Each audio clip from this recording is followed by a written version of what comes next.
Let's now hear something from our friend from the other side of the globe, the dashing Major Ravi Shaheed from ACME-Hardesty. And sorry, Ravi, for having woken you up so early in the morning, because I'm sure your time should be about 7 o'clock at this point, early in the morning. Ravi would be speaking on the USA overview of castor oil and derivative demand in the United States of America. Over to you, Ravi. Thank you, Atulji, and good morning, good afternoon, and good evening to everybody in whichever part of the world people are listening from. I hope I am audible enough. Just want one thumbs up to see that. Thank you. And if any of the organizers would please put up my presentation, that would be much appreciated as well. First of all, it's my honor to be speaking on this webinar, and thank you very much, Mr. Atul Chaturvedi, Mr. Abe Udeshi, and the evergreen, all-time young Dr. Mehta. I really appreciate this opportunity, and not only to speak about the geography that I represent, but also to be interacting with everybody, all the castor industry colleagues, and also to see them on face-to-face virtually with whatever the circumstances are. It's always good under the circumstances to be connected. So thank you for that opportunity again. Today I'll be speaking about the castor oil consumption and outlook in North America, basically primarily the US. Of course, US becomes the point from where Canada and Mexico take some parts of the products as well.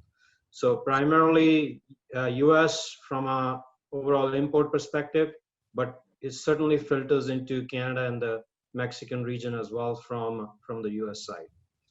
I know Salesh said he's been able to confuse the people. I may actually confuse them more or put some clarity. So I'll let you judge that after my presentation is over. From a USA overview perspective, I'll be talking about the castor imports, the industry segments for the castor applications, US GDP, US economy outlook, and the castor outlook for 2020. Next slide, please. If you look at the last 8 years in the US, the import side of the equation, it's pretty much kind of last 2 years, Salesh brought up some numbers from the castor oil side, not the derivatives to the US, but it's kind of aligned with the numbers that Salesh had provided. But if you go back even 12 years, you will see US over the period has been a very consistent and a stable importer of castor and castor derivatives. Roughly to the average consumption, or I shouldn't say consumption, I should say import in that particular year of about 57,000 tons of castor oil and roughly about 18,000 tons as an average of derivatives. So pretty much a stable and consistent demand over the last 8 years. Next slide, please. The same has been kind of shown in a little visual format just for people who love to see some bar graphs. Again, the same kind of pattern, which is overall total castor oil and derivatives demand, kind of stable around that number of 75,000 metric tons per year. Next slide, please. The key industry segments for castor in the US, as you can see, is pretty much dominated by the top three in terms of polyurethane, case, and lubes and greases, and of course then followed by ink and pigments, rubber, plastics, nylon fibers, pharmaceuticals, and a little bit of others. Okay, next slide, please. Oh boy, I still remember I was in India in February at the Solvent Sector Association's Global Castor Conference, and this is the slide I presented. I just wanted to put it out there just to see 3 months ago what the outlook was. And you see from a GDP perspective, US was projected to be around 2.09 in 2020, obviously a little down from 2.35 in 19, but still a very healthy, robust growth that was projected in 2020. Next slide, please. And see what has happened after 3 months. And I probably have to eat my own words, and I'm sure I'll be eating my own words 1 month from now as well. So please take everything I say here with a pinch of salt, or a shot of tequila, but not both together.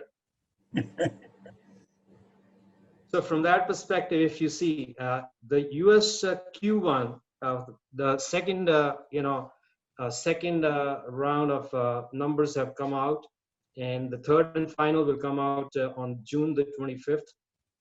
But so far, it's showing about a 5.0 contraction in first quarter of 2020.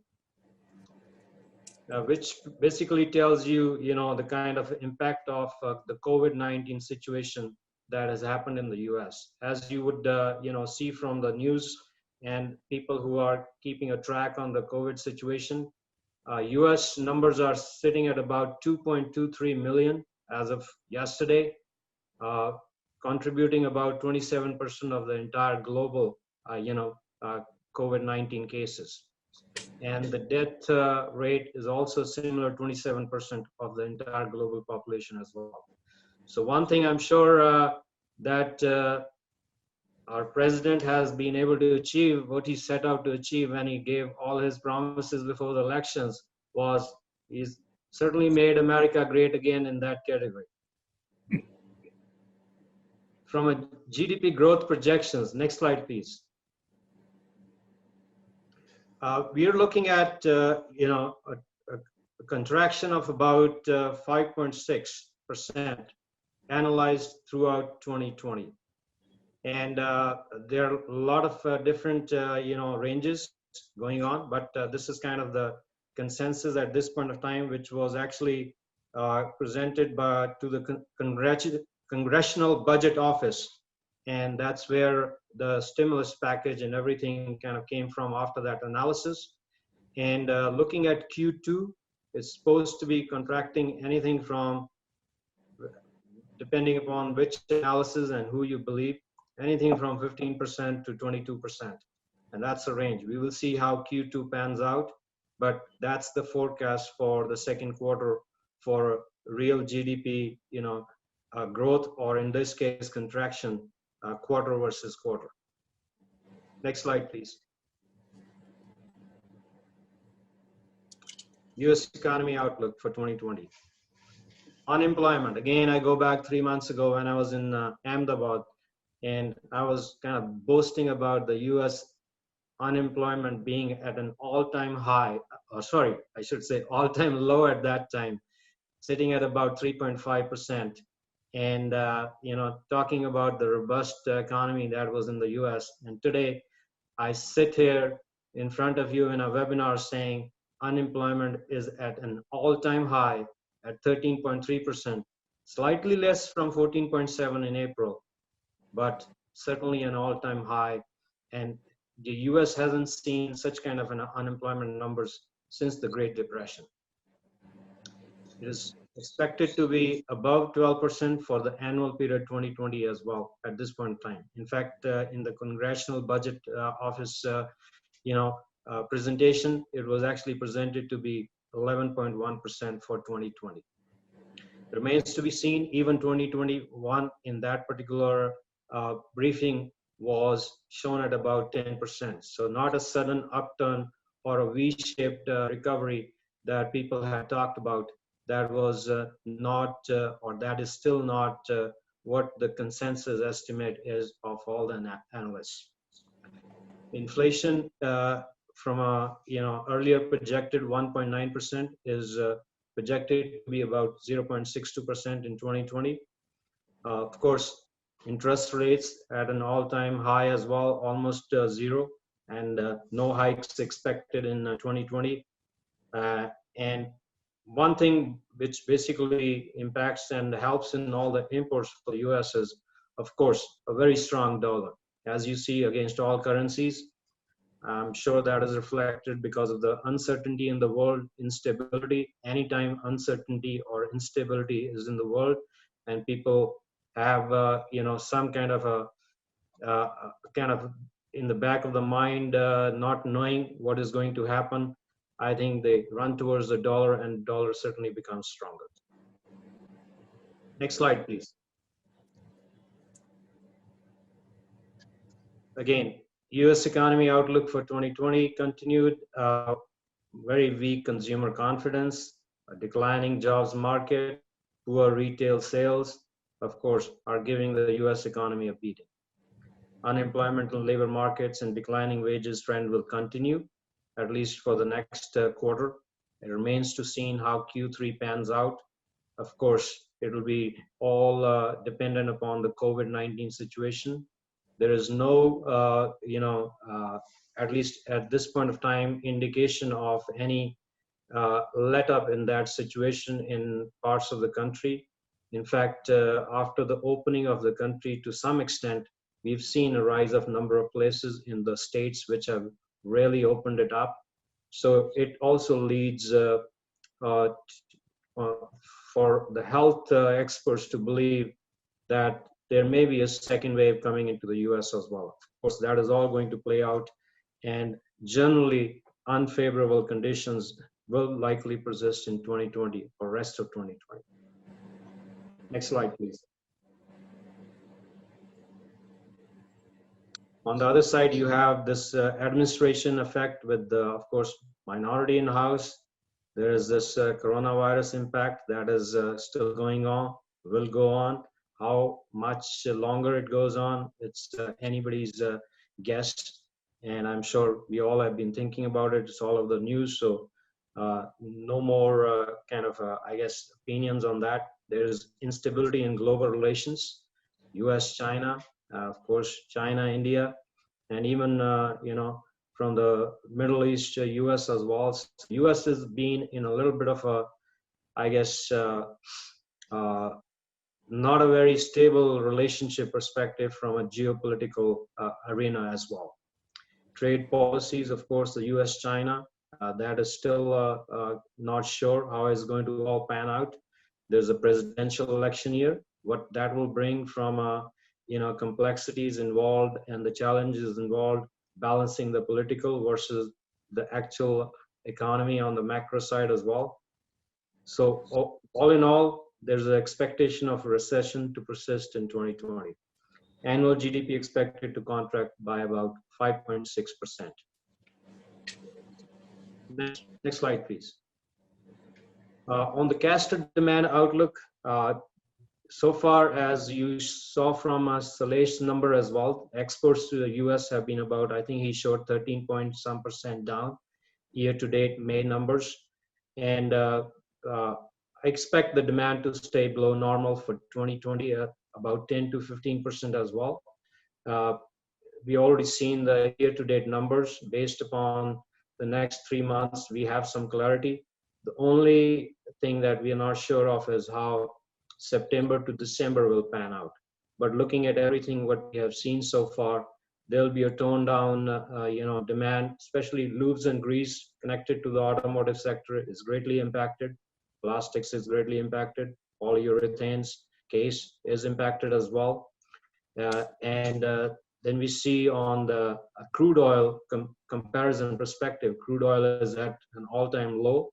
So from that perspective, there'll be a lot of push towards petro-based products that can be substitutes for castor as well. So overall, I kind of forecast about a 10 to 15% normal consumption in the US in 2020. Of course, any volatility in pricing has the potential to further impede demand and limit new growth. Especially new growth is connected to more about stability and relatively kind of lower pricing, or at least stable and average pricing leads to new growth incentives. And on the other hand, the state of the economy is not helping in terms of people thinking about putting any capital for any new investments or new infrastructure.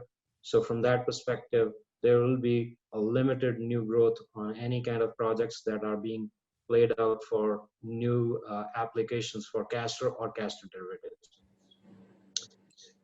And last but not the least, sustainability is still a play, still a thing that is getting momentum in the US, and I think that will likely continue even in this 2020 timeframe.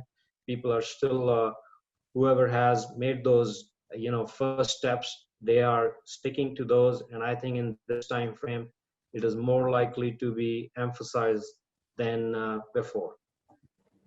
So all in all, castor demand outlook is expected to be below normal in 2020 by about 10 to 15%. Well, that's all I have, and appreciate all the time that the Castor Council has given me. And everybody, please stay safe and stay healthy. Thank you, Ravi. That was a lovely presentation, but I don't think you've given any hope to anyone.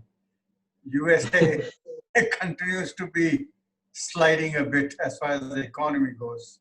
It does, and just the reality of the ground as of today. Like I said, what I said in February no longer stands today, and what I say today, it could certainly change, hopefully for the better in September. Wow, thank you very much.